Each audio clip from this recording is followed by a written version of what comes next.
Tension है क्या इसके अंदर लाइट का जो सेक्शन होता है वो लाइट आईसी इसकी ये इसकी कोयल है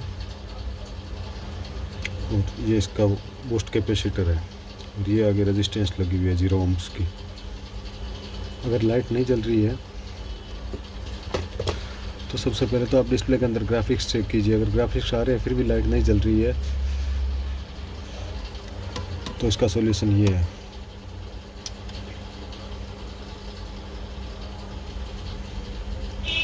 इधर से 1 नंबर ट्रैक है, इस साइड से अपर साइड से 1 नंबर ट्रैक है, वो इसका पल्स वोल्ट है। इसको कहीं से जैसे ये इसका कट हुआ है, मैंने इसको जंपर दे करके इसको रेडी किया। इसके अंदर लाइट नहीं जल रही थी तो यहाँ से इसका डैमेज था, तो मैंने इसको ट्रेस किया तो इसकी ये लाइट आईसी है, 6 टांग की, ये बूस्ट कोयल है। अगर यहाँ पर आपको कंप्लीट चेक करना है इसको तो लाइट क्यों नहीं जल रही है, इसके लिए आप पहले तो ग्राफिक्स चेक कीजिए। अगर ग्राफिक्स आ रहे हैं तो फिर लाइट आईसी का या लाइट सेक्शन का फॉल्ट है। तो इसके लिए आप यहाँ पर देखिए 1 नंबर ट्रैक है, इस ट्रैक से यहाँ तक इस कैपेसिटर तक कंटिन्यूटी आ रही है या नहीं आ रही है। अगर यहाँ से इस रेजिस्टेंस तक कंटिन्यूटी आ रही है, इससे आगे नहीं आ रही तो इसका मतलब ये ओपन है, आप इसको चेंज कर दो या इसको बाईपास भी कर सकते हैं सीधा जंपर से। अगर इससे नहीं हो रहा है, मतलब यहाँ से कंटिन्यूटी यहाँ तक आ रही है, तो फिर आप सेट को डिस्प्ले लगा करके ऑन करोगे तो यहाँ पर 20 वोल्ट के समथिंग वोल्टेज आनी चाहिए। अगर वोल्टेज 4 या उससे कम ज़्यादा आ रहे हैं फिर तो आपकी लाइट आईसी ख़राब है।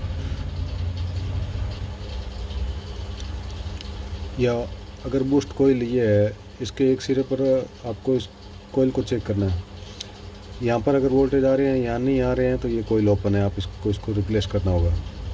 अगर यहाँ पर आ रहे हैं, इसके इस सिरे पर आ रहे हैं मेमोरी आईसी की तरफ और फिर भी लाइट ऑन नहीं हो रही है तो आप इस लाइट आईसी को चेंज करें। लाइट आईसी इसकी यही है और इसके अंदर ज़्यादा कोई ख़ास है नहीं। अगर वोल्टेज 5, 7, 8, 10 तक आ रहे हैं, उससे ज़्यादा नहीं आ रहे हैं तो आप इस बूस्ट कैपेसिटर को चेंज करें। इस लाइट आईसी के पास ही एक ये डायोड और लगा हुआ है। ये डायोड अगर ख़राब है तो आपको किसी दूसरे सेट के लाइट सेक्शन के अंदर वाले डायोड को, जैसे Y53 के अंदर ये डायोड लगा हुआ होता है, ये छोटा है, या तो अगर कोई बड़ा डायोड आपको मिलता है लाइट सेक्शन के अंदर लगा हुआ तो आप इसको सीधे जंपर से भी जोड़ करके इसको ऑन कर सकते हैं। तो Y53 के अंदर PMI 8940 लगी हुई है, उसके पास ये है, सेम इस साइज़ का है, वो आप इससे रिप्लेस कर सकते हैं। इसकी 1 नंबर पिन ऊपर से, वैसे पिन तो इसका कंफर्म पता नहीं है कितने नंबर होती है, तो हो सकता है इसका डायग्राम मेरे पास है नहीं, यहाँ से चालू हो यहाँ से। बाकी आपको समझाने के लिए इसके ऊपर की तरफ 1 नंबर सिरा है, वो इसका पल्स वोल्ट का है और इससे आगे जो 2 है वो ग्राउंड है। तो आप 1 नंबर सिरे को ले, कई बार वाटर डैमेज की वजह से यहाँ से ये ट्रैक ओपन हो जाता है, तो आप इसको चेक कर लें। लाइट सेक्शन इसका इतना ही है। अगर और कोई आपको प्रॉब्लम फेस कर रहे हैं तो आप कमेंट कर सकते हैं। Thanks for watching Shiv electronics.